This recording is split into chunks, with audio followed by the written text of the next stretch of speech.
বিগত 8ই সেপ্টেম্বর কেন্দ্রীয় শহীদ মিনারে গণঅভ্যুত্থানের এক দফা তথা ফ্যাসিবাদী ব্যবস্থার বিলোপ এবং নতুন রাজনৈতিক বন্দোবস্ত বাস্তবায়নের লক্ষ্যে 55 সদস্য বিশিষ্ট জাতীয় নাগরিক কমিটি আত্মপ্রকাশ করেছিল।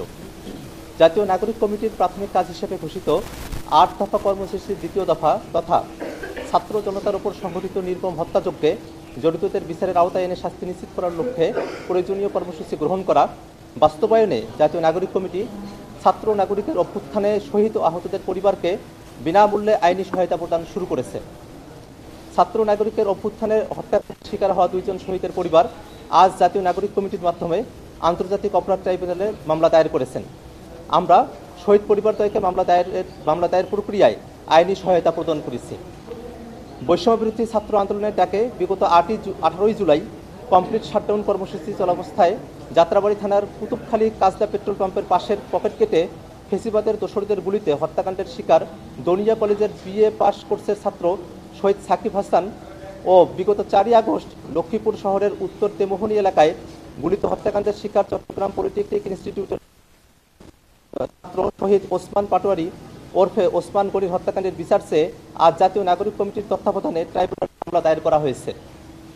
আসামিদের বিরুদ্ধে আন্তর্জাতিক অপরাধ আইন 1973-এর 3-এর 2-এর A, C এবং H, 4-এর 1 এবং 2 গণহত্যা এবং মানবতাবিরোধী অপরাধের অভিযোগ আনা হয়েছে। শহীদ সাকিব হাসান, মুর্তজা আলম এবং শহীদ ওসমান গনির বাবা মোহাম্মদ আব্দুর রহমান পৃথক 2টি মামলা দায়ের করেছেন। যেসব শহীদের পরিবার এখনো আইনি লড়াইয়ে যুক্ত হয়নি কিংবা বিভিন্ন কারণে মামলা দায়ের করতে পারেনি তাদেরকে ট্রাইব্যুনালে মামলা দায়ের করতে আহ্বান জানায় জাতীয়।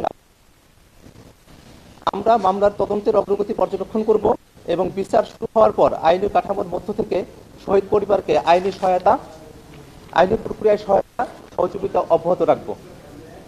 এছাড়াও এই অভ্যুত্থানে আহতদের পক্ষে মামলা দায়ের, পরিচালনা ও বিচার প্রক্রিয়ায় যুক্ত থাকার মাধ্যমে সার্বিক সহযোগিতা প্রদান করবে জাতীয় নাগরিক কমিটি। কেবল জুলাই অভ্যুত্থানে নিহত শহীদ ও আহত যোদ্ধারাই নয়, বিগত আওয়ামী ফ্যাসিবাদী আমলে নানা সময় যারা হত্যাকাণ্ডের শিকার হয়েছেন এবং স্কুল, কলেজ, বিশ্ববিদ্যালয়, মাদ্রাসা সহ বিভিন্ন শিক্ষা প্রতিষ্ঠানে যেসব শিক্ষার্থী অত্যাচার নির্যাতনের শিকার হয়েছেন তাদেরকে ন্যায় বিচার প্রাপ্তির লক্ষ্যে জাতীয় নাগরিক কমিটি প্রো বোনো সার্ভিস তথা বিনামূল্যে আইনি সহায়তা প্রদান করবে। তবে অগ্রাধিকার ভিত্তিতে অভ্যুত্থানের শহীদদেরকে প্রাথমিক সার্বিক আইনি সহায়তা প্রদান করবে।